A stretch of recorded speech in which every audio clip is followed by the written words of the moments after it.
మహాపరిశుద్ధుడైన మా ప్రియ పరలోకపు తండ్రి, మీకు స్తోత్రములు నాయన.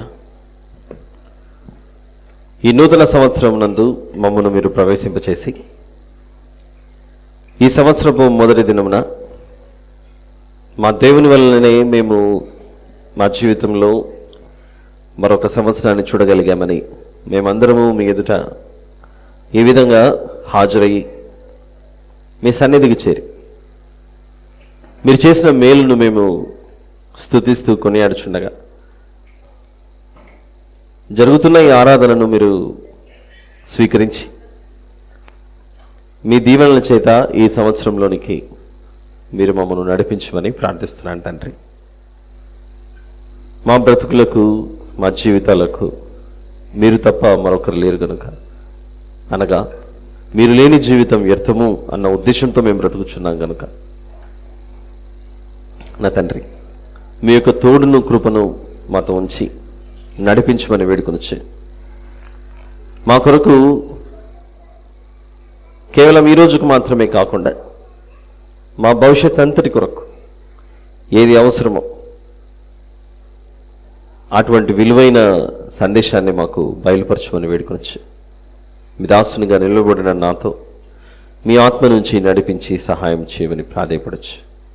మా ప్రభువును ప్రియరక్షకుడైన యేసుక్రీస్తు ప్రభుల వారి పేరిట ఈ కృతజ్ఞతాస్తుతి ప్రార్థన మీకే సమర్పించి ప్రార్థించి వేడుకొంచున్నాను తండ్రి. ఆమెన్.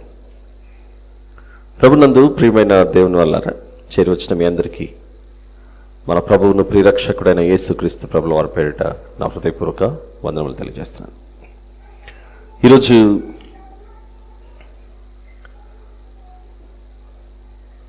దేవుడు మనకిచ్చిన పరిశుద్ధ గ్రంథంలో నుండి నూతన సంవత్సరం కొరకు ఆయన మనకు ఏర్పాటు చేసిన దైవ సందేశాన్ని మనము జాగ్రత్తగా ఆలోచించి మన ఆత్మీయ జీవితాలను మెరుగుపరుచుకొని దేవునిలో ఒక అడుగు ముందుకు వేద్దాం.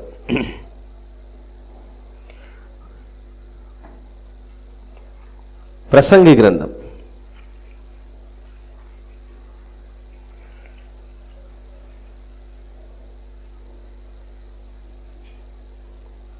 1వ అధ్యాయం.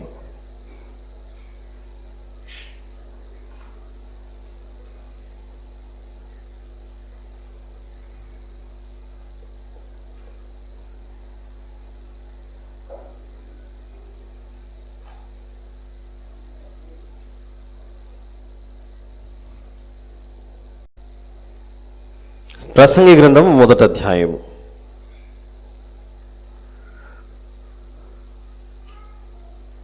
తొమ్మిదవ వచనాన్ని కొన్ని నిజాలు ఎలాంటివంటే అంగీకరించడానికి కష్టంగా ఉంటాయి, కానీ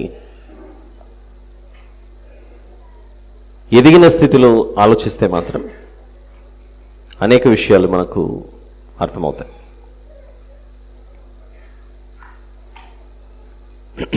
వినాలి, సెట్ అయిపోవాలి త్వరగా, ఒక అరగంట మాత్రమేగా.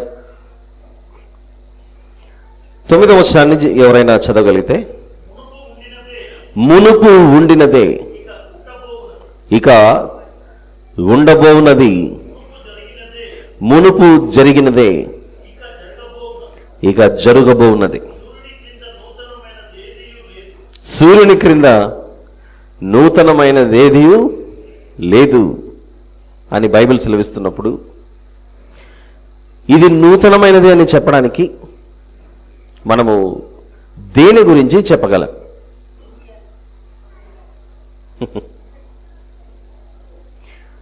మునుపు ఉండినదే ఇక ఉండబోనది, మునుపు జరిగినదే ఇక జరగబోనది, సూర్యుని క్రింద నూతనమైనదేది లేదు. క్రొత్తదిగా ఇంకొకటేదో చేశాడు అన్నది ఏది లేదు, కానీ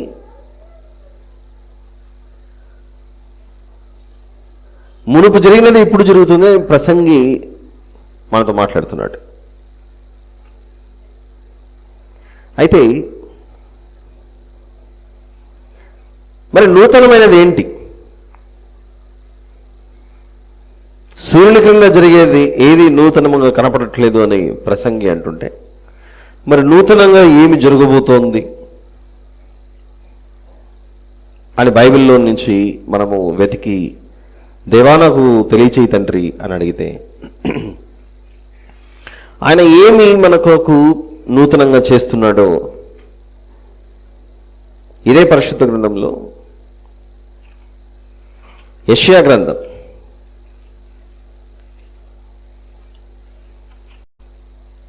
65వ అధ్యాయం.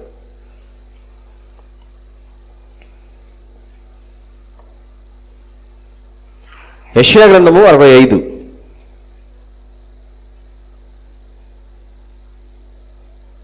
మొదటి 65:17 వచనం చూద్దాం. యెషయా గ్రంథము 65:17. ఇదిగో నేను క్రొత్త ఆకాశమును క్రొత్త భూమిని సృజించుచున్నాను, మునుపటివి మరువబడును, జ్ఞాపకమునకు రావు. 18 కూడా, నేను సృజించుచున్న దాని గురించి మీరు ఎల్లప్పుడూ హర్షించి ఆనందించుడి అని క్రొత్త ఆకాశమును గురించి క్రొత్త భూమిని గురించి మాట్లాడుతున్నాడు యెషయా గారు. 2 సందర్భాలను చూసాం మనం ఇప్పుడు. ఒకటి ప్రసంగి గ్రంథంలో, మరొకటి యెషయా గ్రంథంలో. ఈ రెండింటి మధ్య వ్యత్యాసం. ప్రసంగి మీరు మూసేసి యెషయా గ్రంథానికి వచ్చేసింటొచ్చు, మళ్ళీ వెళ్ళండి. అలానే యెషయా గ్రంథం మూసేయకండి. మనం చాలా ఫాస్ట్. ఒక్కసారి ఒక వచనం చదివామంటే మళ్ళీ నెక్స్ట్ ఇయర్కే గుర్తొస్తుంది. మళ్ళీ ఎవరైనా గుర్తు చేస్తాను. అంతవరకు మళ్ళీ ఆ వచనం దగ్గరికి మనం వెళ్ళాం. చాలామంది ఈసారి న్యూ ఇయర్ రిజల్యూషన్స్ చాలామంది తీసుకొని ఉండొచ్చు, మనకంటే తీసుకొని మళ్ళీ పక్కన పెట్టడం అలవాటు. న్యూ ఇయర్ తీర్మానాలు కొన్ని ఉంటాయి. ఈ సంవత్సరంలో నేను కనీసం ఒక 20 కిలోలు తగ్గాలి, ఇది నా తీర్మానం. అమ్మో, అయ్యగారిది 20 కిలోలు తీర్మానమా అని నన్ను అనుకోకండి. ఇలా ఎంతో మంది చేసింటారు తీర్మానాలు. ఈరోజు మధ్యాహ్నం తెలుస్తుంది అయ్యగారు పాటిస్తారా లేదా అన్నది. అంటే ఎన్నో రకరకాల రెజల్యూషన్స్. ఈ సంవత్సరం నేను ఏదో సాధించాలి, ఈ సంవత్సరం నేను ఖచ్చితంగా పలానా పరీక్ష పాస్ అవ్వాలి, ఈ సంవత్సరం నేను ఇది సాధించాలి అని చాలా తీర్మానాలు చేసుకుని ఉంటాను. ఇక్కడ కూర్చున్న వారిలో అంటే నిలుచున్న నాతో కూడా ఈ సంవత్సరం క్రమం తప్పకుండా ప్రతిరోజు నేను కనీసం బైబిల్లో ఒక 10 అధ్యాయాలన్నా ప్రతిరోజు చదవాలి అని తీర్మానం చేసుకున్న ఒక్క మనిషి ఉన్నాడేమో చూపించండి ఇక్కడ ఈరోజు. ఉన్నారా? 10 అధ్యాయాలు. Very good sister, appreciate. Let's clap for her. చేయొద్దండి ప్లీజ్. ఒక్కరు కనబడ్డారు. క్రమం తప్పకుండా ఖచ్చితంగా. అది ఎవరికి తెలుస్తుంది అని అంటే మనకు దేవునికి మాత్రమే తెలిసేది. మనకు దేవునికి మాత్రమే. దేవా, నేను ఇప్పటికే చాలా కోల్పోయాను, ఈ సంవత్సరం నుంచి నేను ఖచ్చితంగా కనీసం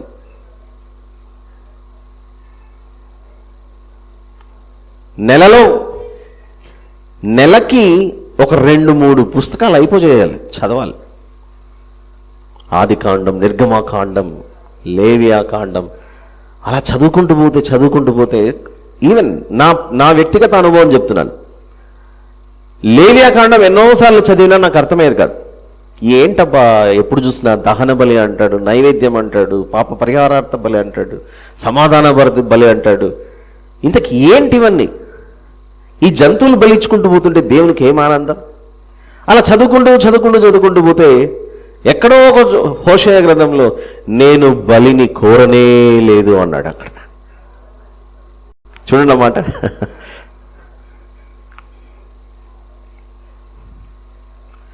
ఎంత బాగుంటుందండి. 6వ అధ్యాయం హోషేయ గ్రంథం 6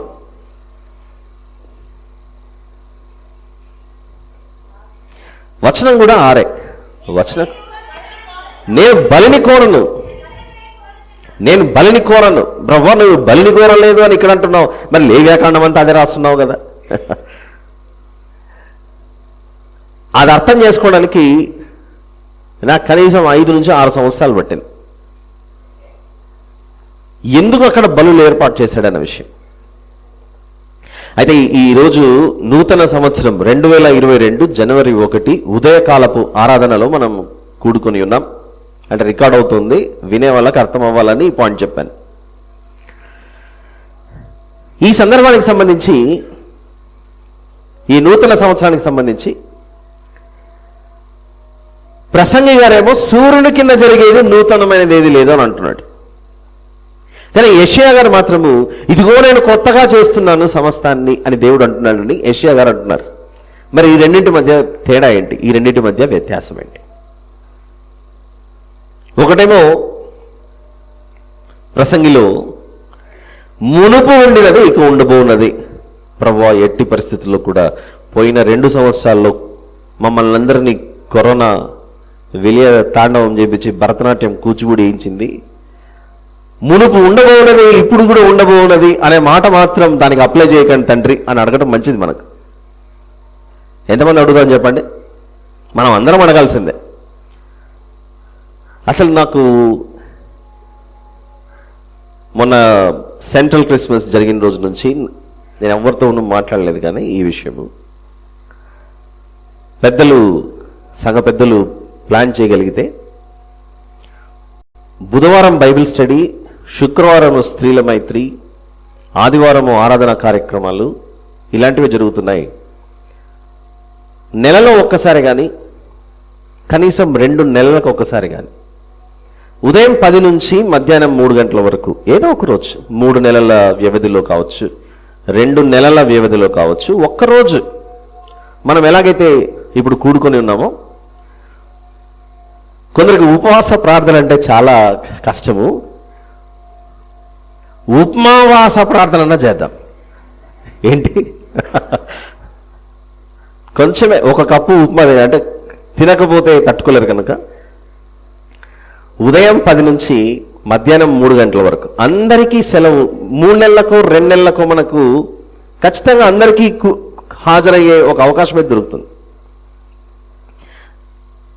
నా పర్సనల్ ఒపీనియన్ అయితే నెలకు ఒక్కసారి చేస్తే బాగుంటుంది. కనీసం ఏ సెకండ్ సాటర్డేనో, ఏ 4th సాటర్డేనో మనమందరం సంఘమంతా ఒక మంచి నిర్ణయం తీసుకొని ఈ సంవత్సరం నుండి బుధ, శుక్ర, ఆదివారాలు మాత్రమే కాకుండా నెలలో ఒక్కసారి పెద్దలు మీటింగ్ పెట్టుకొని మీరు ఆలోచించి, ఎందుకంటే ఇది బయట చర్చ్, సివిలియన్ చర్చ్ అయితే మనకి ఇష్టం వచ్చినట్లు మనం ప్లాన్ చేసుకునేవాళ్ళు. దీనికి ఎన్నో పర్మిషన్స్ కావాలి అధికారుల నుండి. ఇప్పుడున్న పరిస్థితుల్లో చిరంజీవి బ్రదర్ వింటున్నారని నేను అనుకుంటున్నా. ఉన్నారా బయట? లేకపోతే విన్నోళ్ళు చెప్పండి, ప్లాన్ చేయండి. ఉపవాస ప్రార్థన నేను అరగంట మాత్రమే ఆ రోజు వాక్యం చెప్పడానికి, నేను లేదా ఇంకొక సేవకులు ఎవరైనా, మనమంతా స్త్రీలు, పురుషులు, దేవా మా ఆత్మీయ స్థితి ఎలా ఉందో మాకు తెలియదు. మీ దృష్టిలో మేము నిర్దోషులుగా ఉన్నామో లేదో మాకు తెలియదు. ఇంకా మీరు అసహించుకునే వాటిని మా వ్యక్తిగత జీవితాల్లో మేమేమైనా కలిగి ఉన్నామేమో. కాబట్టి మీ వాక్యము చేత మమ్మను కడిగి పవిత్రపరచుతండ్రి అని మనమందరము దేవుణ్ణి వేడుకోవాల్సిన సమయం. దాంతోపాటు మన జీవితాల్లో దేవుడు చేసిన ప్రతి మేలును మనము ఘనపరుస్తూ, స్తుతిస్తూ ఒక మంచి తీర్మానం చేసుకొని ఈ సంవత్సరం నుంచి అలా ప్రారంభించుకుంటే బాగుంటుంది అనేది నా అభిప్రాయం. ఎంతమంది దీనికి సిద్ధంగా ఉన్నారో దయచేసి చేయొద్దండి. నెలలో ఒక్కసారి. కొన్ని చేతులు లేవట్లేదు, ఎందుకో ఇష్టం అనిపించట్లేదా? అంటే వేరే చోట ట్రాన్స్ఫర్స్లో ఉన్న వాళ్ళు మనం ఏం చేయలేము, వాళ్ళకు కూడా ఆసక్తే. కానీ ఉన్నవాళ్ళు, వారి కుటుంబ సభ్యులు అయితే రావచ్చు. ఇలా చేయటం వల్ల మనం పరోక్షంగా నేర్పించేది ఏంటంటే, నెక్స్ట్ యంగ్ జనరేషన్ పిల్లలు, యవనస్తులు, వీరందరికీ దేవుడు అంటే మనం ఎంత విలువ ఇవ్వాలి, మనిషికి దేవుడు లేకపోతే ఎంత ప్రమాదంలో పడిపోతాడు అనే సందేశం మనము బాల్యం నుండే వారికి ఒక మంచి విత్తనం వేసిన వారం అవుతాం. మీరందరూ చేతులు ఎత్తారు, చాలా సంతోషం. ప్లాన్ చేయండి ఖచ్చితంగా. ఎన్నో వాటి గురించి మనం ఎన్నో రోజుల నుంచి ప్లాన్ చేస్తాంగా, క్రిస్మస్ వస్తుంది అని అంటే నవంబర్, అక్టోబర్ నుంచి ప్లాన్ జరుగుతుంటుంది. ఇలాంటి ఒక మంచి నిర్ణయం తీసుకొని తరతరాలు మనం ఇలా దేవుడు ఈ భూమిని నిలబెట్టినంత కాలం ఈరోజు మనం తీసుకున్న నిర్ణయం ఎప్పుడు జరగాలి. All right. క్రొత్త సంవత్సరంలో మనం ప్రవేశించినప్పుడు జరిగేవి రెండు. ప్రతి ఒక్కరికి వారి వారి జీవితాల్లో బర్త్డే వస్తుంది. ఒక ఫిబ్రవరి 29 పుట్టిన వాళ్ళ పరిస్థితి తప్ప. ఎవరన్నా ఉంటే 4 ఏళ్ళకు ఒక్కసారి పాపమాలి. కానీ ఒకరోజు ముందో ఒకరోజు అటో చేసుకుంటా అంటారు ఫిబ్రవరి 29. విషయం ఏంటంటే సంవత్సరాలు పెరుగుతున్నాయి, ఆయుష్ తగ్గుతుంది. ఒక్కొక్క సంవత్సరం మనము దాటుకొని ముందుకు వచ్చేసరికి ఈ సంవత్సరం మళ్ళీ నా పుట్టినరోజు వచ్చింది అని మనం కేక్ కట్ చేసుకుంటాం. దీనిలో మనం పొందుకునే ఆనందం ఏంటి? దేవుడు నాకు మరొక పుట్టినరోజును జరుపుకునే అవకాశం ఇచ్చాడని. వయస్సు పెరుగుతుంది. చూడండి, ఇవన్నీ 2 బార్స్ ఇలా పెట్టామనుకోండి. బార్ అంటే గ్రాఫికల్ రిప్రజెంటేషన్. ఒక పేపర్ తీసుకొని ఒక గ్రాఫ్ బొమ్మ ఇలా గీసామనుకోండి. ఒకవైపు సంవత్సరాలు వచ్చే కొద్దీ, నూతన సంవత్సరాలు వచ్చే కొద్దీ మన వయస్సు పెరుగుతూ ఉంటుంది. వయస్సు పెరుగుతూ ఉంటుంది, ఆయుష్ తగ్గుతూ ఉంటుంది భూమి మీద. మరి వయస్సు పెరుగుతోందని ఆనందించాలా, ఆయుష్ తగ్గుతుందని ఆనందించాలా, దుఃఖపడాలా? ఆయుష్ తగ్గితే ఆనందించడం జరుగుతుందా? ఎంతమంది ఆనందిస్తారు ఆయుష్ తగ్గితే? నేనైతే ఆనందిస్తాను. ఎందుకంటే నా దేవుని దగ్గరికి ఈ భూమి మీద ఉదయం లేయాలి, 8 గంటలకు పరిగెత్తాలి ఆఫీస్కి, ఆ తర్వాత ఇంటికి రావాలి, ఇదంతా. కానీ అయ్యో మిమ్మల్ని అందరినీ చూడకుండా త్వరగా వెళ్ళిపోతానే అని ఒక బాధ. ఏం చెప్పమంటారు చెప్పండి? ఏదైనా క్రొత్తదిగా చేయాలి అని అంటే,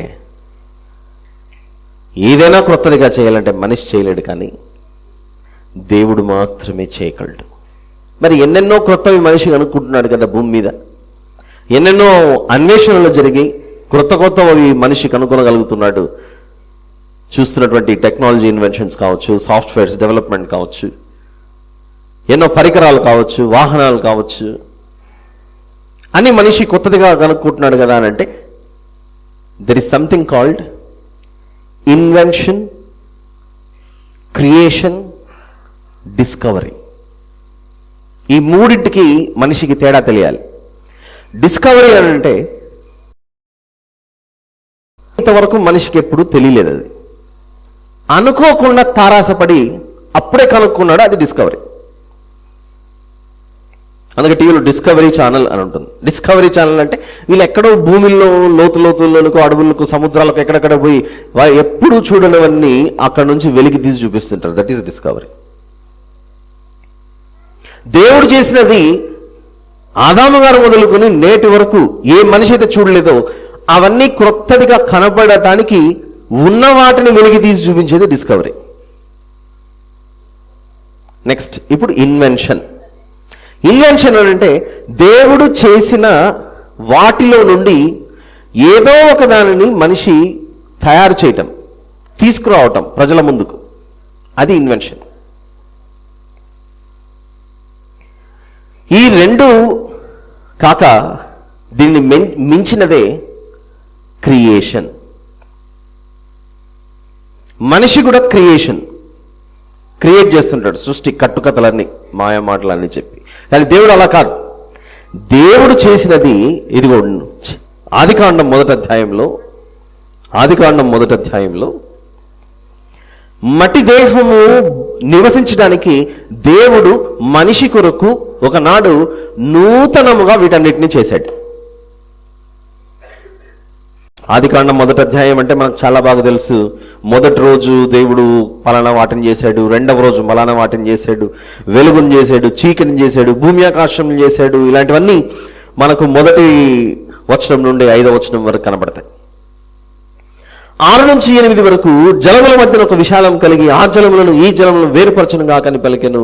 ఆ దేవుడు ఆ విశాలము చేసి విశాలం క్రింది జలములను విశాలం మీది జలములను వేరుపరక ఆ ప్రకారమాయనని 6 నుంచి 8 వరకు. అంతవరకు ఇవి లేవు. అప్పుడే దేవుడు కొత్తదిగా చేశాడు. నూతనంగా చేశాడు. ఇవన్నీ ఎవరి కొరకు? మనిషి కొరకే, ఆదాము గారి సంతానం ఉండటానికి. ఆ తర్వాత 6 నెలలకు భూమి అని పేరు దేవుడు, అంటే 6 నెలలను దేవుడు చేసి జలరాశికి సముద్రాలని పేరు పెట్టాడు. భూమి మీద దేవుడు చెట్లను, గడ్డిని, సమస్తాన్ని, ఆయన యొక్క సిరీస్ చూడండి. ఆ వరుస క్రమం ఏంటంటే ముందు భూమి ఆకాశములను చేశాడు. భూమి ఆకాశం చేసిన తర్వాత నీళ్లను వేరుపరిచి అవన్నీ సెట్ చేసిన తర్వాత, ఇదిగో నేను పక్షులను, జంతువులను, చేపలను వీటన్నిటిని తీసుకురావాలంటే అవి తెచ్చిన తర్వాత అవి బ్రతకడానికి ఆహారం కావాలిగా. ఆహారం కావాలంటే భూమి మీద మొదట పచ్చిక అవసరం. ఒక క్రమ పద్ధతిలో చేస్తున్నాడు దేవుడు, ఒక క్రమాన్ని పాటిస్తున్నాడు. అది మనం గమనించాలి. మనిషిని ముందు చేసి ఆ తర్వాత భూమిని చేసి, ఇదిగో మనిషిని ఉండడానికి నీతోనే భూమిని చేపిస్తానని అలా చేయలేదు. అన్నిటినీ సిద్ధపరిచి ఆ తర్వాత చివరిలో మనిషిని ప్రవేశపెట్టాడు. చాలా తక్కువగా మనం ఆలోచించేది ఏంటంటే, ఈ మట్టి దేహం ఉండటానికి భూలోకమను ఈ లోకాన్ని ఒకనాడు క్రొత్తదిగా మనిషి కొరకు చేశాడు. అలానే ఈ శరీరాన్ని విడిచిన తర్వాత ఆత్మ నివసించబోయే లోకం కొరకు, మన కొరకు క్రొత్త ఆకాశమును, క్రొత్త భూమిని, క్రొత్త లోకాన్ని ఆయన మనకు తయారు చేసి సిద్ధపరుస్తున్నాడు అన్న విషయం మర్చిపోకూడదు. అయితే ఈ క్రొత్త ఆకాశమును, క్రొత్త భూమిని మనిషి పొందుకోవాలి అని అంటే ఒక పని చేయాలి. ఆ పని ఏంటో ఒకసారి చూద్దాం. యెషయా గ్రంథము 40వ అధ్యాయం. ఈ క్రొత్త ఆకాశమును, క్రొత్త భూమిని, ఈ నూతనమైన సృష్టిని మనిషి పొందుకోవాలి అని అంటే మనిషి ఖచ్చితంగా ఎదురు చూడవలసినది, చేయవలసినది ఒకటి ఉంది. అదే యెషయా గ్రంథం 40వ అధ్యాయము 31వ వచనం. యెషయా గ్రంథము 40:31. యెహోవా కొరకు ఎదురు చూచువారు నూతన బలము పొందుదురు,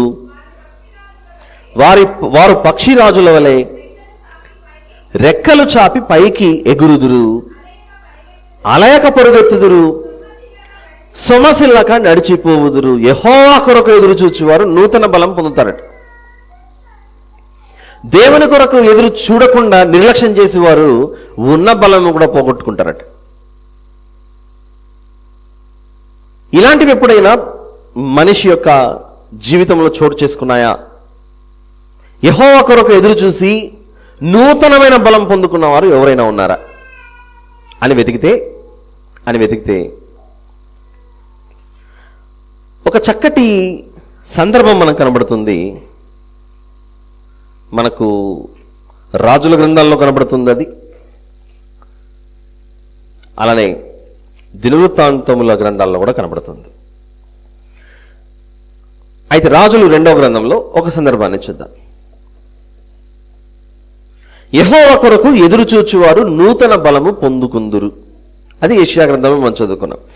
మరి దేవుని కొరకు ఎదురు చూస్తే నూతన బలము మనిషికి లభిస్తుందా?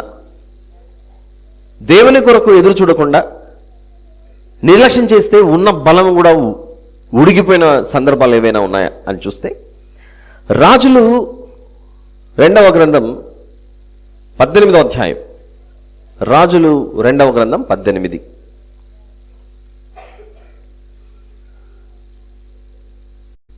పదమూడు నుంచి చూద్దాం. 13 నుంచి ఎక్కువ ఉంది కనుక నేను చదువుతాను.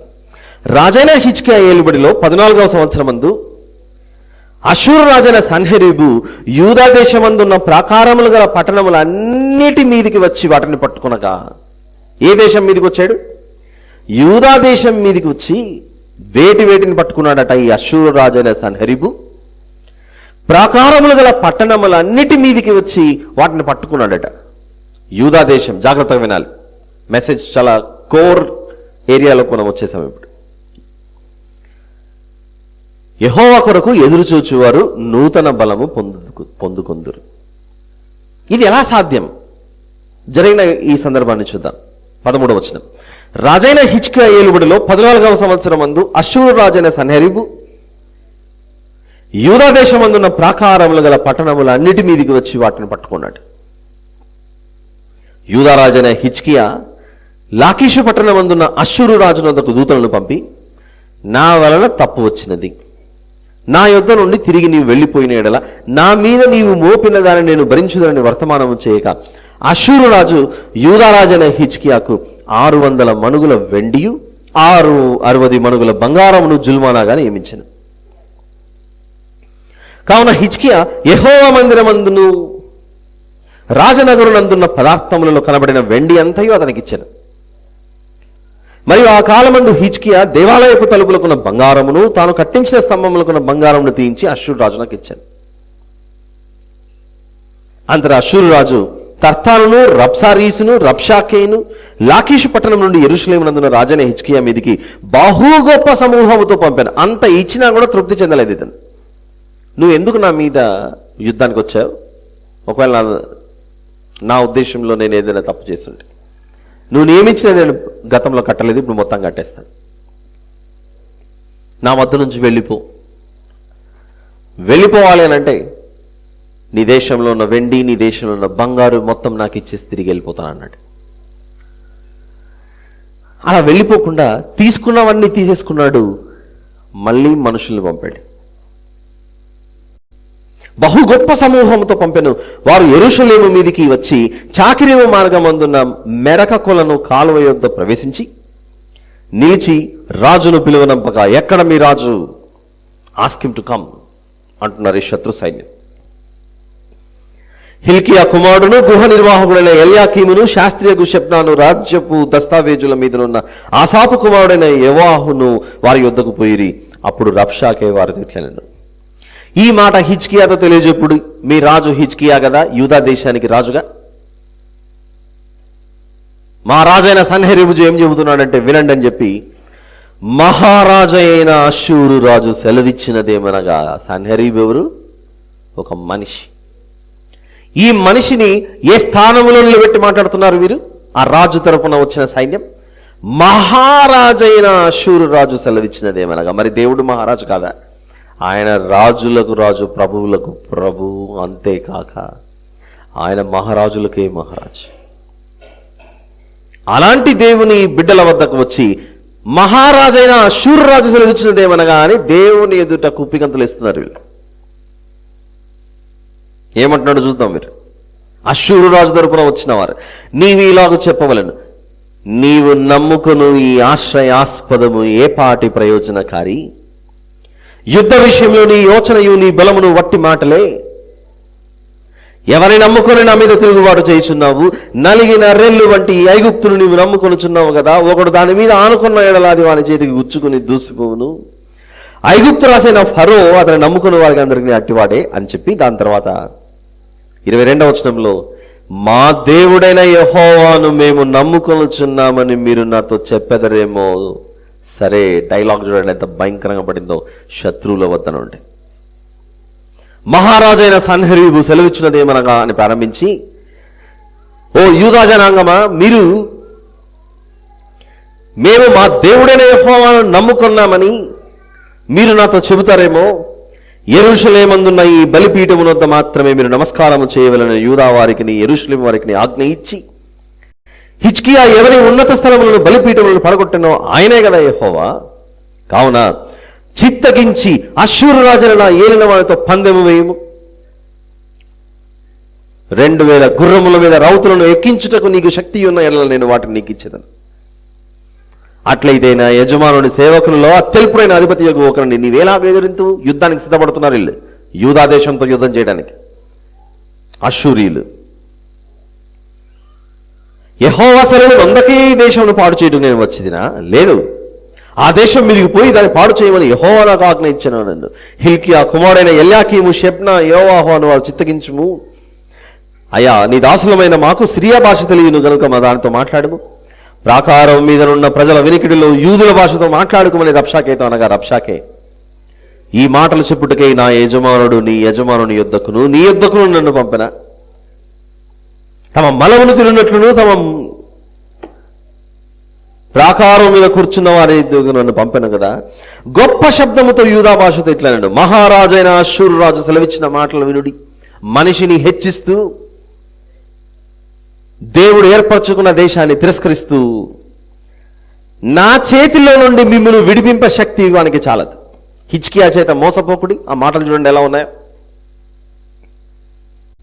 30వ వచనం, యెహోవాను బట్టి మిమ్మును నమ్మించి యెహోవా మనలను విడిపించును. ఈ పట్టణం అష్షూరు రాజు చేతిలో చిక్కకపోవునని హిజ్కియా చెప్పుచున్నాడే. హిజ్కియా చెప్పిన మాట మీరు అంగీకరింపవద్దు. అష్షూరు రాజు సెలవిచ్చినదేమనగా, నాతో సంధి చేసుకుని నా ఎందుకు మీరు బయటికి వచ్చాడలా మీలో ప్రతి మనిషి క్షేమంగా ఉంటారు. దేవుని మీదనే ప్రగల్భాలు వెలుగుతూ మీరు మాట్లాడుతున్నమాట. తర్వాత 32వ వచనంలోని పేజీ తిప్పితే, మీరు చావక బ్రతుకున్నట్లుగా మేము వచ్చి మీ దేశం వంటి దేశమునకు, అనగా గోధుమలను ద్రాక్షరసమును గల దేశమునకును, ఆహారమును ద్రాక్ష చెట్లును గల దేశమునకును, ఒలీవ తైలమును తేనెయును గల దేశమునకును మిమ్మల్ని తీసుకుని పోదును. అచ్చట మీరు సుఖముగా నుందురు. కావున కావున కావున యెహోవా మిమ్మును విడిపించునని చెప్పి హిజ్కియా మీకు బోధించు మాటలను వినవద్దు. మనం ఎక్కడి నుంచి ప్రారంభించుకున్నాం? అక్కడ యెషయా గ్రంథంలో, యెహోవా కొరకు ఎదురు చూచువారు నూతన బలము పొందుకొందురు. ఇక 2 దేశాల మధ్య జరుగుతోంది యుద్ధం. ఒకరు అష్షూరీయులు, ఇంకొకరు యూదులు. హిజ్కియా ఏమో ఎవరి మీద ఆధారపడ్డాడు? యెహోవా మీద ఆధారపడి ఆయన మమ్మను విడిపిస్తాడని ఇదిగో మీకు చెప్పి మోసం చేస్తున్నాడు. చూద్దాం 32 చివరి మాట. యెహోవా మిమ్మును విడిపించునని చెప్పి హిజ్కియా మీకు బోధించు మాటలు వినవద్దు. ఆయా జనముల దేవతలలో ఏదైనా తన దేశమును అష్షూరు రాజు చేతిలో నుండి విడిపించనా? హమాదు దేవతలు ఏమయ్యారు? అర్పాదు దేవతలు ఏమయ్యారు? సెపర్వయీము దేవతలు ఏమాయను? హేనా ఇవ్వాను వారి దేవతలు ఏమయ్యారు? షోమ్రోను దేశపు దేవత మా చేతిలో నుండి షోమ్రోను విడిపించనా? యెహోవా మా చేతిలో నుండి యెరూషలేమును విడిపించినట్టుకు ఆయా దేశముల దేవతలలో ఏదైనాను తన దేశమును మా చేతిలో నుండి విడిపించినది కలదా అని చెప్పాను. మరి యెహోవాను మన దేవుడు ఇతర దేవతల వంటి దైవత్వము లేని దేవుడు కాదుగా. ఇన్ని ప్రగల్భాలు పలుకుతుంటే హిజ్కియా గారు ఏం మాట్లాడుతున్నాడు చూడండి. అవతలోడు నోటికొచ్చినట్లు మాట్లాడుతున్నాడు. మనకు కూడా జరిగింటాయి మన జీవితాల్లో. మనం ఏమీ చేయకపోయినా అవతలోడు ఎగిరెగిరి పడి ఉంటాడు మన మీద అప్పుడప్పుడు. అప్పుడు హిజ్కియా గారు పాటిస్తున్న పద్ధతి, ప్రవర్తిస్తున్న విధానం చూడండి 36వ వచనంలో. అయితే అతనికి ప్రత్యుత్తరం ఇయ్యవద్దని రాజు సెలవిచ్చి ఉండుట చేత జనులు ఎంత మాత్రమును ప్రత్యుత్తరం ఇయ్యక ఊరకుండిరి. అవతలోడు అన్ని మాటలు అంటుంటే వీరు నిశ్శబ్దంగా మౌనంగా ఉన్నారట. ఎందుకంటే అవతలోడు ఇలా అంటూ ఉంటే ఈ మాటలన్నీ వింటున్న వీరు కాదు, పరలోకమందున్న దేవుడు వింటున్నాడు. దేవుడికి అర్థమైంది వీరు నా మీద ఆధారపడ్డారని. శత్రు సైన్యం చాలా బలంతో వచ్చి ఈ దేశాన్ని చుట్టుముట్టారు. పరిస్థితులన్నీ తారుమారయ్యేట్టుకున్నాయి. ఇప్పట్లో జరిగే యుద్ధాలు వేరు, అప్పట్లో జరిగే యుద్ధాలు వేరు. ఆనాటి కాలంలో యుద్ధాలు జరిగితే పరిస్థితి పురుషుల్ని భయంకరంగా యుద్ధంలో ఓడించి ఆ దేశంలో ఉన్న బంగారు, వెండి, వజ్రాలు సమస్తము దోచుకొని పోవడంతో మాత్రమే కాక స్త్రీలను, పసిపిల్లలను తీసుకొని వెళ్ళిపోయి చిత్రహింస పెట్టే పరిస్థితులు ఆనాటి కాలంలో. అలాంటి సందర్భంలో 36వ వచనంలో అతనికి ప్రత్యుత్తరం ఇవ్వవద్దని రాజు సెలవిచ్చి ఉండుట చేత జనులు ఎంత మాత్రమే ప్రత్యుత్తరం ఇవ్వలేదు. దైవత్వం కలిగిన నిజమైన దేవుణ్ణి కలిగి ఉన్న వీరు దేవుని మీద ఆధారపడి ఇదిగో యెహోవా మమ్మును రక్షిస్తాడని హిజ్కియా చెప్తున్న మాటలు ఎట్టి పరిస్థితుల్లో మీరు వినకండి. మా చేతిలో నుండి ఎంతమంది దేవతల లిస్టు చెప్పాడు ఆ శత్రు సైన్యం. హమాదు దేవతలు ఏమయ్యారు? అర్పాదు దేవతలు ఏమయ్యారు, సెపర్వయీము దేవతలు ఏమయ్యారు, హేనా ఇవ్వాను వారి దేవతలు ఏమయ్యారు, చివరికి మీ పక్కనే మీ సోదరులు ఇశ్రాయేలీయులు షోమ్రోన్ దేవతలు కూడా మా చేతిలో నుండి వారిని విడిపించలేకపోయారు కదా, మీ యెహోవా దేవుడు రక్షిస్తాడని మీరు అనుకుంటున్నారా అనంటే, అప్పుడు 19వ అధ్యాయంలో హిజ్కియా గారు చేసిన పని చూడండి. హిజ్కియా విని తన బట్టలు చింపుకొని గోనెపట్ట కట్టుకుని యెహోవా మందిరమునకు పోయి గృహ నిర్వాహకుడు ఎల్యాకీమును శాస్త్రి షెబ్నా వీళ్ళందరినీ పిలిచి, ఇదిగో మూడవ వచనం, వీరు గోనెపట్ట కట్టుకుని అతని యొద్దకు వచ్చి అతనితో ఇట్లనేది, హిజ్కియా సెలవిచ్చినదేమనగా, ఈ దినము శ్రమయు శిక్షయు దూషణయు గల దినము, పిల్లలు పుట్టవచ్చరి గాని కనుటకు శక్తి చాలదు, జీవము గల దేవుని దూషించుటకై అశ్షూరు రాజైన తన యజమానుని చేత పంపబడిన రబ్షాకే పలికిన మాటలన్నీ నీ దేవుడైన యెహోవా ఒకవేళ ఆలకించి నీ దేవుడైన యెహోవాకు వినబడి ఉన్న ఆ మాటలను బట్టి ఆయన అశ్షూరు రాజును గద్దించునేమో, కాబట్టి నిలిచిన శేషము కొరకు నీవు హెచ్చుగా ప్రార్థన చేయము అని హిజ్కియా గారికి ఈ మాటలని తెలియజేసినప్పుడు రాజైన హిజ్కియా సేవకులు యెషయా యొద్దకు రాగా, హిజ్కియా గారు పంపించిన సేవకులు ప్రవక్త అయిన యెషయా గారి వద్దకు వచ్చి, యెషయా గారు అంటేనే మనకి ఇందాక ఏం వచనం చదువుకున్నాం, యెహోవా కొరకు ఎదురు చూచువారు నూతన బలం పొందుతారు. వీటిని అనుభవంతో ఎరిగి ఉన్న ప్రవక్త అయిన యెషయా గారు హిజ్కియా గారి కాలంలోనే ఉన్న వ్యక్తి.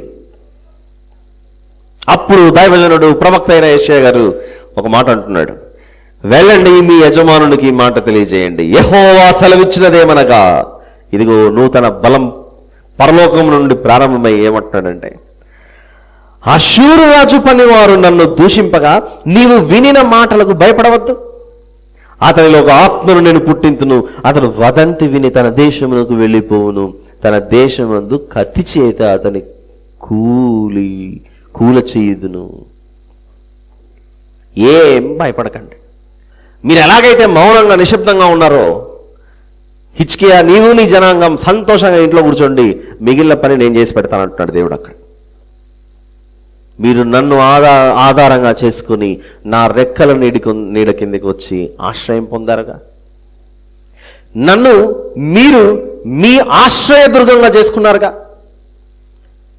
మీకు ఆధారము నేనే, ఆశ్రయదుర్గము నేనే రక్షింపగల శక్తి గల దేవుడును మీరు నమ్మారుగా, కాబట్టి మీరు ఊహించని విధంగా నేను ద్వారము తెరిచి ఆ అశ్షూరు రాజుల చేతుల నుండి మిమ్మల్ని విడిపిస్తానని దేవుడు ప్రవక్త అయిన యెషయా గారి ద్వారా సెలవిచ్చాడు. అక్కడ నూతన సంవత్సరం దేవుని మీద ఆధారపడితే వచ్చే ప్రయోజనాల గురించి చెబుతున్నాను, ఏదో అశ్షూరు యూదా జనాంగం గురించి చరిత్ర చెప్తున్నాను అనుకోకండి. ఎందుకు ఈ విషయాలు చెబుతున్నానంటే, మన కుటుంబాలలో కుటుంబ సమస్యలు కావచ్చు, సంఘ సమస్యలు కావచ్చు, వ్యక్తిగత సమస్యలు కావచ్చు, మొదట మనకున్న గొప్ప బలహీనత ఏంటంటే వెళ్ళి మనుషులతో మన సమస్యలు పంచుకుంటుంటాం. సంఘంలో ఏవైనా సమస్యలు ప్రారంభమైతే ఫస్ట్ వెళ్ళి దేవుని వద్ద మోకాళ్ళుని మనం చెప్పం దేవునికి, నా వైపు ఎంతమంది ఉన్నారో అని వెతుక్కుంటాం. ఫస్ట్ అవతల వైపు ఎంతమంది ఉన్నారో వీళ్ళందరూ ఒక టీం అయిపోతారు. అడవుల్లో జంతువులు రెండు టిపికల్ క్యారెక్టర్స్ లేదా క్యారెక్టరిస్టిక్స్ని చూపిస్తూ ఉంటాయి, అవి ప్రవర్తించే విధానం. జింకలు చూసారనుకోండి, జింకలన్నీ గుంపు గుంపుగా ఉంటాయి. అదే సింహం చూడండి, ఉంటే అన్నిటిలోనే ఉంటుంది, లేదంటే సింగిల్గా కూడా పోతుంటుంది. గమనించారా? ఉదాహరణకు జింకలు తీసుకున్నా, మన వీధుల్లో కనపడే కూడా కొన్ని గుంపు గుంపు పోతుంటాయి. మనం యూదా గోత్రపు సింహానికి ఆత్మ సంబంధమైన బిడ్డలుగా జన్మించిన వారు గుంపులు గుంపులు ఫామ్ చేసుకుంటే ఎలా? సమస్య వచ్చినప్పుడు హిజ్కియా గారు ఏం చేస్తున్నాడు? అక్కడ దేవుని మందిరానికి వెళ్ళి మోకరించి, దేవా నన్ను నా ప్రజలను దోచుకోవడానికి శత్రువులు వచ్చారు, నీవు తప్ప మాకు ఎవరు లేరు అని చెప్పేసి దేవుని పాదాల చేతకు చేరారు. మనం చేరంగా సంఘంలో సమస్యలు వస్తే ఇదే పద్ధతే. కుటుంబంలో సమస్యలు వచ్చాయనుకోండి, వెంటనే ఫోన్ వెళ్తుంది ఎవరికి? తనను ఎవరైతే సపోర్ట్ చేయగలరో వారికి, చిన్నమ్మ ఇంట్లో ఇట్లా అన్నాడు ఆయన అని అక్కడి నుంచి స్టార్ట్ అవుతుంది. ఆయనైతే ఇది కంప్లైంట్. మరి కుటుంబాలుగా జీవించేటప్పుడు మొదట ఆ రోజు వేదిక మీద ఇద్దరు ఒప్పందంలోకి దిగారుగా. కలిమిలోను, లేమిలోను, వ్యాధి అందు, ఆరోగ్యమందు, అన్నింటిలోనూ ప్రభావం మేము కలిసి ఉంటాము, విడిపోము, హత్తుకొని ఉంటామని. చిన్న సమస్య వస్తే పక్కన చెప్పుకోవడం ఏంటి? అసలు పెళ్ళంటే ఏమనుకుంటున్నారు? ఒకనాడు వివాహానికి పెళ్లి పెద్దగా దేవుడే, కుమార్తెకు ఆయనే తండ్రి, కుమారుడు ఇద్దరికి ఆయనే పెళ్లి పెద్దగా ఉండి వివాహం చేశాడు. ఇప్పుడంటే జనాంగం పెరిగింది కాబట్టి అటువైపు పెద్దలు ఇటువైపు పెద్దలు అలా తయారయ్యారు. ఈ బాంధవ్యంలోకి అడుగుపెట్టిన తర్వాత దేవునికి చెప్పాలిగా సమస్యలు. పక్కింటోళ్ళకి, పొరుగింటోళ్ళకి, ఇరిగింటోళ్ళకి, ఈ ఇరిగింటి నుంచి అలా పాస్ అయిపోతుంటుంది. ఇక్కడ పాటిస్తున్నది పాత నిబంధనలో. ఇదిగో యెషయా గారు చెబుతున్నారు, మీరెళ్ళి హిజ్కియాతో చెప్పండి, 6వ వచనం, మీ యజమానునికి మాట తెలియజేయుడి, యెహోవా సెలవిచ్చినదేమనగా, అష్షూరు రాజు పనివారు నన్ను దూషింపగా నేను వినిన మాటలకు భయపడవద్దు. వారు మీ రాజును కాదు దూషించింది, నన్ను దూషించారు. నన్ను దూషిస్తే నేను ఊరుకుంటానా? సమయం ఇస్తాను, క్షమించమని ఎవరైనా అడుగుతారేమో అని. క్షమాపణ అడగకపోతే నేను ఎవరో వీరికి చూపించాలి, రాబోయే తరాలకు వీరి గుణపాఠం నేర్పించాలని దేవుడు రంగంలోకి దిగాడు. మనిషి మర్చిపోయేది ఏంటంటే, ఆకాశము నా సింహాసనము, భూమి నా పాదపీఠం అన్నాడు దేవుడు. పాదపీఠము అని దేవుడు భూమిని గురించి మాట్లాడితే మనం ఎక్కడున్నట్లు? ఇప్పుడు ఆయన పాదాల వద్ద నివసిస్తున్నాం. పాదాల వద్ద నివసించేటప్పుడు 2 జరుగుతాయి, 2. ఒకటి, ఆయనకు విధేయులై దేవాని సాష్టాంగ నమస్కారం చేస్తే వీరు నా బిడ్డలు అని ఆయన స్వీకరిస్తాడు. ఎవరైనా ఎదురు తిరిగాడనుకోండి, ఒక్కసారి అలా పాదం ఎత్తి అలా దించుతాడంతే. మన ఇంట్లో అప్పుడప్పుడు చీమలు, పురుగులు మనల్ని ఇబ్బంది పెడుతున్నాయనుకోండి, ముందు కాలుకి ఏమేసుకుంటాం? చెప్పేసుకొని మనం దాన్ని ఏం చేస్తాం చెప్పండి? రండి ఆయన పాలు పెడతా అని దాన్ని చేతిలో వేసుకొని బుజ్జగిస్తామా? కాదు, నలిపి పడేస్తాం. మనం పురుగును మనం ఆ విధంగా చేసేటప్పుడు మంటి పురుగైన మనం దేవుని పాదాల వద్ద ఉన్నామన్న విషయం మర్చిపోతే ఎలా? మనిషి చేస్తున్న పొరపాటదే. ఆకాశము నా సింహాసనం, భూమి నా పాదపీఠం అన్నప్పుడు ఆయన పాదాల వద్ద ఎప్పుడు మనము ఆయన కొరకు ఎదురు చూస్తూ, ఆయన ఇచ్చే వాటి కొరకు మనం ఎదురు చూస్తూ, దేవా నన్ను సిద్ధపరచు తండ్రి నీ వద్దకు వచ్చుట, కానీ ఎప్పుడు అలా ఎదురు చూడాలి. అలా చూడకుండా ప్రగల్భాలు పలికితే సన్హరీబను, ఈ అష్షూరు రాజు అతని సైన్యం ఎలాగైతే యెహోవా రక్షింపలేడు, ఆయన ఒక చేతగాని వాడు, ఆయన నమ్ముకుని మీరు ఏమీ సాధించలేరు అని మొత్తం దైవత్వములని దైవతల లిస్టు చెబుతున్నాడు. హమాతు దేవతలు ఏమయ్యారు, సెపరవీము దేవతలు ఏమయ్యారు, షోమ్రోను దేవతలు ఏమయ్యారు అంటే అవి పిలిచినా పలకం, వాసన చూడం, మాట్లాడించినా తిరిగి స్పందించం, చూడం. ఏమీ లేని వాటిని పూజిస్తున్నాం. 6 ఎలా ఓడిపోయారో చూడు. అవి ఏమాత్రము ప్రజలు రక్షింపలేకపోయాయి.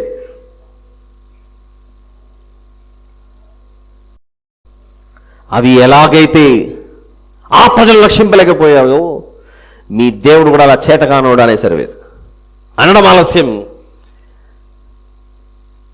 ఐజయా వేర్ ఆర్ యూ అన్నాడు దేవుడు. పలానా వాళ్ళు వస్తున్నారు, వాళ్ళకు నువ్వు ఈ మాట చెప్పాలి. ఎలాగైతే వచ్చాడో ఈ శత్రువు, ముక్కుకు కొండి తగిలించి లాగి తీసుకెళ్ళిపోతాను వెనక్కి, నా రక్షణ ఏంటో మీకు చూపించాలని దేవుడు హిజ్కియా గారికి ఇదిగో సెలవిచ్చినప్పుడు 8వ వచనం నుండి ప్రారంభమవుతుంది. చూడండి దేవుని రక్షణ ఎంత బాగుంటుందో. అష్షూరు రాజు లాకీషు పట్టణము విడిచి వెళ్ళి లిబ్నా మీద యుద్ధము చేయుచుండగా రబ్షాకే పోయి అతన్ని కలుసుకొనెను. అంతటా కూషు రాజైన తిర్హాకా తన మీద యుద్ధము చేయుటకు వచ్చనని అష్షూరు రాజునకు వినబడినప్పుడు అతడు ఇంకొకసారి హిజ్కియా వద్దకు దూతలను పంపి ఇలాగూ ఆజ్ఞ ఇచ్చెను. యూదారాజుకు హిజ్కియాతో ఇలాగూ చెప్పుడు, యెరూషలేము అష్షూరు రాజు చేతికి అప్పగింపబడదని చెప్పి నీవు నమ్ముకుని ఉన్న నీ దేవుని చేత మోసపోకుము. ఇదిగో అష్షూరు రాజులు సకల దేశములను బొత్తిగా నశింపజేసిన సంగతి నీకు వినబడినది కదా, నీవు మాత్రము తప్పించుకుందువా? నా పితరులు నిర్మూలము చేసిన గోజాను వారు గాని, హారాను వారు గాని, రెజబులు గాని, తెలష్మారులో నుండిన ఏదేనీయులు గాని తమ దేవతల సహాయం వలన తప్పించుకునిరా. హమాతు రాజు ఏమాయను, అర్పాదు రాజు, సెపర్వయీము, హేనా, ఈవాను పట్టణ రాజులు ఏమైరి. హిజ్కియా దూతల చేతిలో నుండి ఆ ఉత్తరము తీసుకొని చదివి యెహోవా మందిరంలోకి పోయి యెహోవా సన్నిధిని దాన్ని విప్పి పరచి యెహోవా సన్నిధిని ఇట్లని ప్రార్థన చేశాను. ఏమని ప్రార్థన చేశాడు? యెహోవా, కెరూబుల మధ్యలో నివసించుచున్న ఇశ్రాయేలీయుల దేవా, భూమి ఆకాశములను కలుగజేసిన అద్వితీయ దేవా, నీవు లోకమందున్న సకల రాజ్యములకు దేవుడవై ఉన్నావు. యెహోవా, చెవియొగ్గి ఆలకింపుము. యెహోవా, కన్నులు తెరచి దృష్టించుము. జీవము గల దేవుడవైన నిన్ను దూషించుటకై సన్హెరీబు పంపిన వాని మాటలను చెవిని పెట్టుము.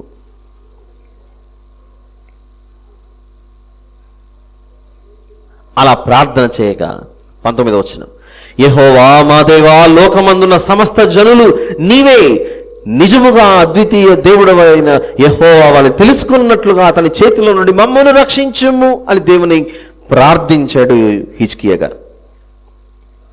వెంటనే పరలోకము నుండి ప్రారంభమైంది.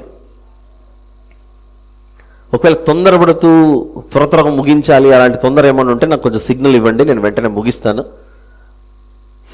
పర్లేదా? సమయం ఉందంటే కొనసాగిస్తాను, లేదంటే నేను కూడా పరిగెత్తాను. ఎందుకంటే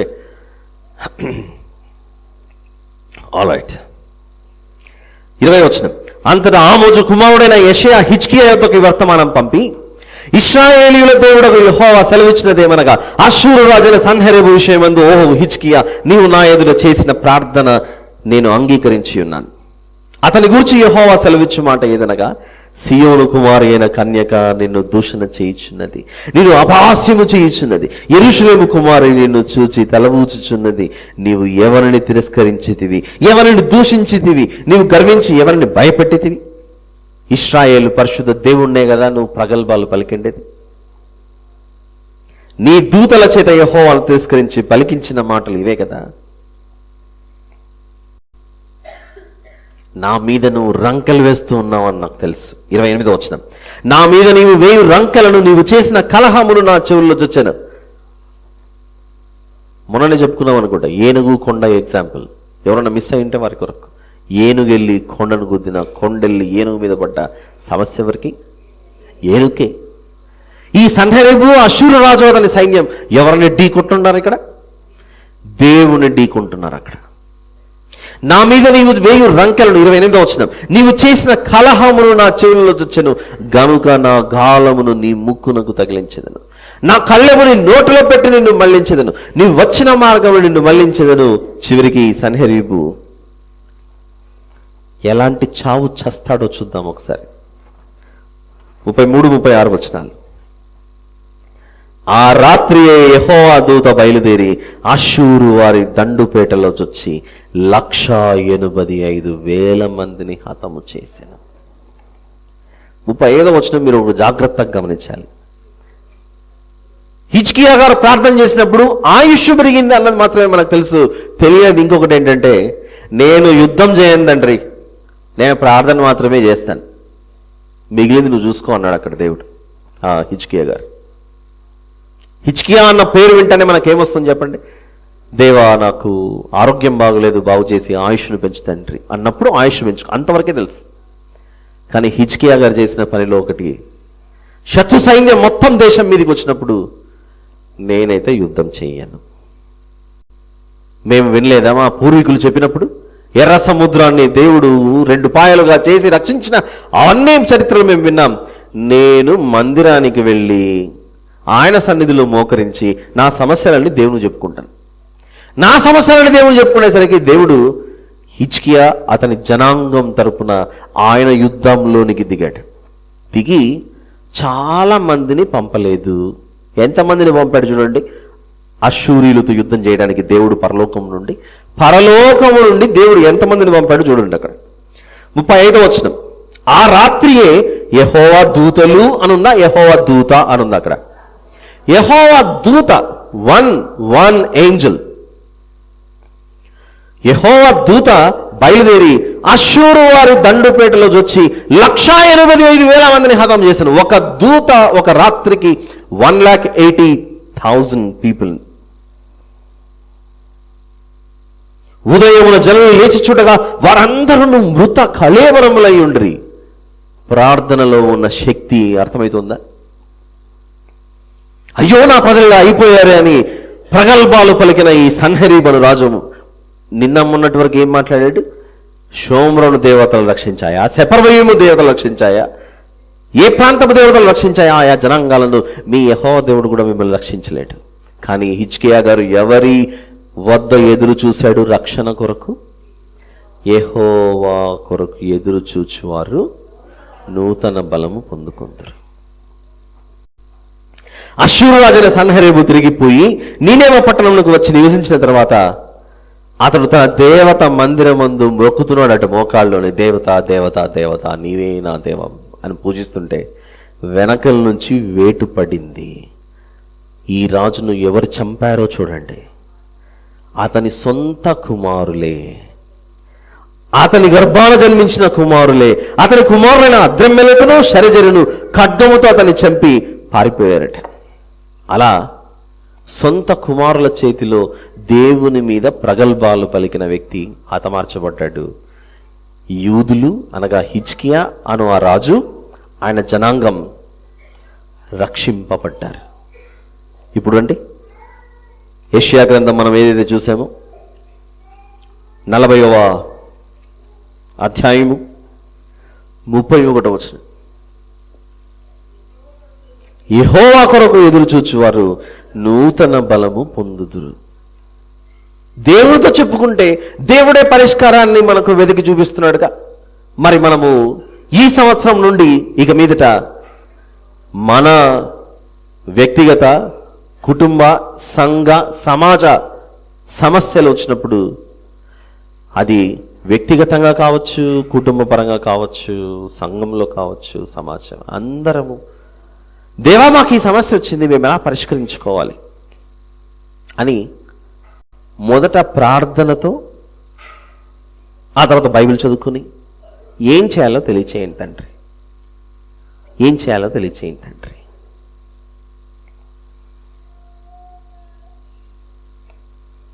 ఒకప్పుడు ఒక చిన్న సమస్య వచ్చి పడింది.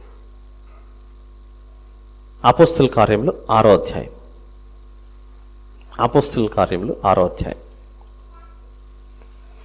యేసు ప్రభు పునరుత్థానుడు అయిపోయిన తర్వాత, ఆయన ఆరోహణం అయిపోయిన వెళ్ళిన తర్వాత అపోస్తలులు సువార్త పనిని చేపట్టి ప్రభువును గురించి సువార్తను తెలియపరుస్తున్నప్పుడు ఒకరు కాదు, 10 కాదు, 100 కాదు, వేల కొద్ది ప్రభువును విశ్వసించడం ప్రారంభించారు. అది మనకు తెలుసు.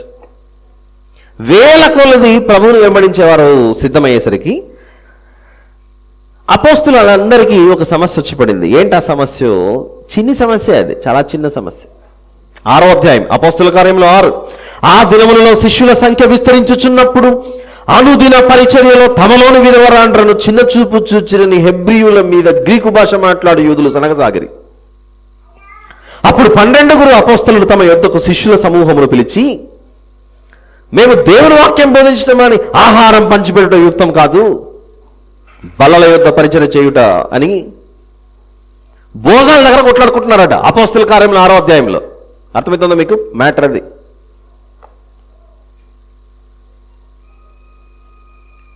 అపోస్తలులు వాక్యం చెప్పి అనేక మందిని ప్రభువులోనికి తీసుకుని వచ్చిన తర్వాత వాక్యం అంతా అయిపోయింది, కార్యక్రమం అయింది, భోజనాలు చేద్దామన్నప్పుడు స్థానికంగా ఉన్న హెబ్రీ భాష మాట్లాడే యూదులు, వేరే ప్రాంతం నుంచి వచ్చిన యూదులు, అంటే అప్పట్లో చెదిరిపోయారుగా చాలామంది, అప్పుడు అపోస్తలులు వారే వాక్యం చెబుతూ వారే వడ్డిస్తూ అన్ని వాళ్ళే చేసేవారట. అప్పుడు దీనికో పరిష్కారం వెతకాలని అందరిని పిలిచి, మేము వాక్యం చెప్పాలా, వంటలు చేస్తూ భోజనం వడ్డించాలా, మీరే చెప్పండి అని ఒక నిర్ణయానికి వచ్చి ఎంతో 3వ వచనంలో ఒక మంచి నిర్ణయానికి వచ్చారు వాళ్ళు. ఏ నిర్ణయానికి వచ్చారు? కాబట్టి సహోదరులారా, అన్నం వడ్డించే వారికి ఉండవలసిన అర్హతలు చెప్తున్నాడు అపోస్తుల కార్యంలో 6వ అధ్యాయం 3వ వచనంలో. ప్రతిదానికి బైబిల్ పరిష్కారం. అపోస్తుల కార్యంలో 6:3, 2లోని చివరి మాట చూసి 3లోనికి వద్దాం. దేవుని వాక్యం బోధించటం అని ఆహారం పంచిపెట్టుట యుక్తం కాదు. కాబట్టి సహోదరులారా, ఈ భోజనాలు పంచిపెట్టడానికి అర్హత ఎవరై ఉండాలనంటే అని చెప్పి 3వ వచనంలో ఆత్మతోనూ జ్ఞానముతోనూ నిండుకొని మంచి పేరు పొందిన 7 మనుషులను మీలో ఏర్పరచుకొనుడి. దేంతో నిండుకొని ఉండాలట? దేవుని ఆత్మతోనూ దేవుని యొక్క జ్ఞానముతోనూ నిండుకొని ఉన్న మనుషులు ఉంటే అలాంటి వాళ్ళు చేస్తే అదొక పద్ధతి.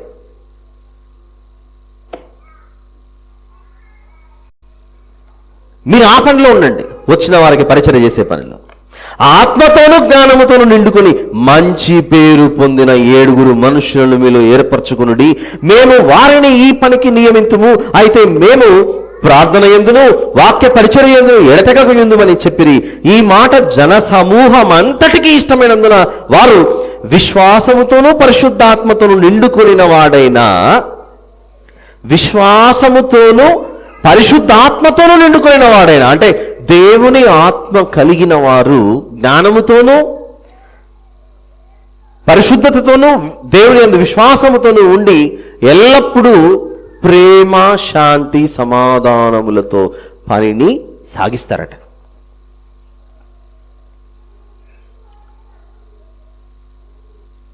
ఇప్పుడు కూడా భోజనాలు ఉన్నాయి. ఎట్టి పరిస్థితుల్లో దేవునికి మనము మచ్చ తెచ్చే విధమైన ప్రవర్తన కాకుండా ఆత్మతోనూ జ్ఞానముతోనూ విశ్వాసముతోనూ పరిశుద్ధతను నిండుకొనిన మనుషులను అపోస్తలులు ఎలాగైతే ఏర్పరచుకొని ఈ పనిలో పెట్టారో, మనం కూడా ఎదుటి వారి చేత వ్రేలెత్తి చూపించుకునే స్థితిలో కాకుండా ఎంతో క్రమంగా మనల్ని చూసి ప్రపంచం నేర్చుకునేంత స్థితిలో, దీని గురించి కూడా మనం అల్లర్లు, కేకలు, అరుపులు, ఇదో కాంపౌండ్ వాళ్ళు దాటిపోయేంతగా అరిస్తే, పురుషులు అరిస్తే, స్త్రీలు అరవడం, స్త్రీలు అరిస్తే నీ సంగతి చూస్తా అనటం ఏంటిది? మనం ఏమైనా గూండాయిజమా, రౌడీజం చేయడానికి వచ్చావా? నో, లేదు. బైబిల్ దేవుడు వాక్యాలను చూపిస్తే మన చంపకు అటు ఇటు వేస్తున్నాడుగా దెబ్బలు. వేస్తున్నప్పుడు చాలా జాగ్రత్తగా మనల్ని సరి చేసుకోవాలిగా. అందుకే అన్నాను ఈరోజు, యెహోవా కొరకు ఎదురు చూచువారు నూతన బలం పొందుతారు. నూతన బలం పొందుకొని హిజ్కియా గారు ఎంతో సంతోషంగా ఇంట్లో కూర్చున్నాడు. దేవుడు పరలోకం నుండి తన సైన్యాన్ని పంపి, నువ్వు చేయబోయే యుద్ధం, నా బిడ్డ బిజీగా ఉన్నాడు, నాతో మాట్లాడుతున్నాడు అని చెప్పేసి వదిలేశాడు దేవుడు. విన్నారా? ఎంతమందికి అర్థమైందో లేదో నాకు తెలియదు కదా ఈరోజు మెసేజ్. మనమంతా ఎవరి మీద ఆధారపడాలి? దేవుని మీద ఆధారపడాలి. ఖచ్చితంగా దేవుణ్ణి గౌరవించాలి. మనం దేవుని సన్నిధిలో ఉన్నామన్న భయం ఉండాలి మనిషికి. ఎవరు వస్తారో చూసుకుంటానులే, ఏంట మాటలు. నో, మనం ఎట్టి పరిస్థితుల్లో కూడా మనము అలాంటి స్థితిలోనికి వెళ్ళకూడదు. మనకు అసలు రోషాలు పౌరుషాలు ఏమీ అవసరమే లేదు. అఫ్ కోర్స్ మీరు సిఆర్పిఎఫ్కి వచ్చి ఇలాంటి మాటలు చెప్తారండి, అవి లేకపోతే మేము ఎలా ఉద్యోగాలు చేస్తామండి అంటే, అక్కడ ఏది ఎక్కడ చేయాలో అది బాగా ట్రైనింగ్ ఇస్తారు. ఎక్సర్సైజ్లు, విభిన్నమైన అన్ని ట్రైనింగ్స్ అన్నీ జరుగుతుంటాయి మీకు, ఫిజికల్ యాక్టివిటీస్. అవన్నీ మన దేశాన్ని పాడు చేసే వాళ్ళ మీద, మన దేశం మీదకి సంఘ విద్రోహులుగా వచ్చేవారి మీద చేయాల్సినవి. మన ఇంట్లో వచ్చి భార్య మీద, పిల్లల మీద చూపిస్తే, నాకు ట్రైనింగ్ ఇచ్చారు, ఆఫీస్లో మాకు ట్రైనింగ్ ఇచ్చారని చెప్పేసి ఇంట్లో వాళ్ళ మీద చూపిస్తే ఎలా? అది అన్యాయం, చీటింగ్ అంటారు దాన్ని, మోసం. ఇంట్లో ఎలాగైతే అలా ప్రవర్తించకూడదు, సంఘంలో కూడా అలానే ప్రవర్తించకూడదు. ఏది ఎక్కడ ఉపయోగించాలో అది మనం తెలుసుకోవాలి. ఎంతమందిని ఏర్పరచుకున్నారు చూడండి. ఎలాంటి వారు? ఆత్మతోనూ జ్ఞానముతోనూ నిండుకొని మంచి పేరు పొందిన 7, మంచి పేరు పొందిన 7 మనుషులను ఏర్పరచుకొని, ఇదిగో మేము ప్రార్థన యందు వాక్య పరిచర్య ఉందాం, మీరు ఈ పనిలో సహకరించండి అన్నప్పుడు స్టెఫెన్ గారు, ఫిలిప్ గారు, స్టెఫెన్ గారు ఏం చేశారు? రాళ్లతో కొట్టబడుతూ ఏమంటున్నాడంటే, రాళ్లతో కొట్టబడుతూ ఎవరైనా భోజనాలు వడ్డించడానికి ఏర్పాటు చేయబడిన ఒక పెద్ద స్టెఫెన్ గారు. అలాంటి వ్యక్తి సువార్తను ప్రకటించి రాళ్లతో కొడుతుంటే, ప్రభువా వీరు ఏం చేస్తున్నారో ఎరుగదు తండ్రి, వీరిని దయచేసి క్షమించు అన్న మాట మరి స్టెఫెన్ గారి నోట్లో వచ్చింది. కానీ మనం ఎలా ఉన్నాం పెద్దలుగా? నిన్ను క్షమించేదే లేదు, చీటికేసి పిలుస్తాం మళ్ళీ మనం ఇలా. No, not fair. మన క్రియలన్నిటికీ మనం దేవుని దగ్గర లెక్క చెప్పాల్సిన వారు. ఇక మీదట పరలోకమందు దేవుడు చూస్తున్నాడని మన సంఘమంతా ఈ సంవత్సరం నుండి ఇదిగో నిజంగా నేను దేవుని బిడ్డగా జీవించాలి, నాలో ప్రేమ, అనురాగం, క్షమాగుణం, కనికరం ఇలాంటి సుగుణాలు ఎప్పుడు ఉండాల్సిందే అని మన గుండె నిండా వాటిని నింపుకొని క్రొత్త మనసుతో కొత్త జీవితాన్ని ప్రారంభిద్దాం, కొత్త మనసుతో కొత్త సంవత్సరం ప్రవేశిద్దాం. ఇంత జరిగినా కూడా మళ్ళీ మనలో అరుపులు, కేకలు, తోపులాటలు జరిగాయనుకోండి, ఇక మనం మారమా? నో. ప్రతి ఒక్కరు ఒకరినొకరు గౌరవించుకుంటూ దేవుని సన్మానించుకుంటూ ముందుకు వెళ్ళాలి మన జీవితం. స్టెఫెను, ఫిలిప్పి, ప్రోకొరు, నికోనోరు, తీమోను, పర్మెనాసు, యూదుల మత ప్రవిష్టుడును, అంత్యోకయ వాడును అగు నీకోలాసు అను వారిని ఏర్పరచుకొని వారిని అపోస్తలుల ఎదుట నిలువబెట్టిరి. అలా అందరూ సమిష్టిగా పనిచేసినందుకు 7వ వచనంలో దేవుని వాక్యము ప్రబలమై శిష్యుల సంఖ్య యెరూషలేములో బహుగా విస్తరించెను, మరియు యాజకులలో అనేకులు విశ్వాసమునకు లోబడిరి. యాజకులు మారారట. ఇదే యాజకులు పాత నిబంధనలు ఏం చేశారు? ఇదే యాజకులు పాత నిబంధనలు ఏం చేశారంటే ప్రజలను పిలిచి, మీరు మాంసాలు, బలులు మొత్తం అన్ని తీసుకురండి, జంతువులకి అన్ని తీసుకొస్తే మీరు పాపాలు బాగా చేయండి, దేవుడు మీకు జంతు బలి ఇస్తే చాలు అని అలా నేర్పించారు ఒకప్పుడు యాజకులు. ఆ తర్వాత అపోస్తలులు వెళ్ళి చెప్పిన తర్వాత మేము యాజకులుగా ఎంత మోసం చేశామో దేవునికి, ఎంత ద్రోహం చేశామో దేవునికి, మా మనస్సు మారిందని కొత్త హృదయంతో యాజకులు కూడా మారారట. ఎంత మేలు జరిగింది అక్కడ. అసలు ఇక్కడ కూర్చున్న పసిబిడ్డలు, చిన్న బిడ్డలు, కొంచెం కొంచెం అర్థమవుతున్న ఆ వయసులో ఉన్న పిల్లల నుంచి వృద్ధుల వరకు ప్రతి ఒక్కరికి ఒకే మనస్సు మనకుండి, నేను ఈ సంవత్సరం దేవుని దృష్టిలో ఎట్టి పరిస్థితుల్లో కూడా ఇది దేవునికి నచ్చదు అనే పని నేను చేయకూడదు. నా నోట వచ్చే ప్రతి మాట, నేను అడుగు వేసే ప్రతి అడుగు దేవుని మహిమపరిచే విధంగానే ఉండాలి అన్న తీర్మానంతో మనమందరము ప్రేమాప్యాలతో కొనసాగుదాం. ఇంకా మనలో ఎవరికైనా నేను వీరిని క్షమించే ప్రసక్తే లేదు అని ఒకవేళ ఎవరి మీదైనా ఉంటే, ఇదిగో దేవుడు మీ అపరాధములను క్షమించాలి అని అంటే మనం చేసే ప్రార్థనలో ఒక మాట అంటాం, మేము ఎదుటివారి అపరాధములను క్షమిస్తేనే మా అపరాధాలను క్షమించండి తండ్రి. చూద్దాం ఆ మాట, మత్తయి సువార్త. ఇదొకటి చూసి ముగించుకుందాం.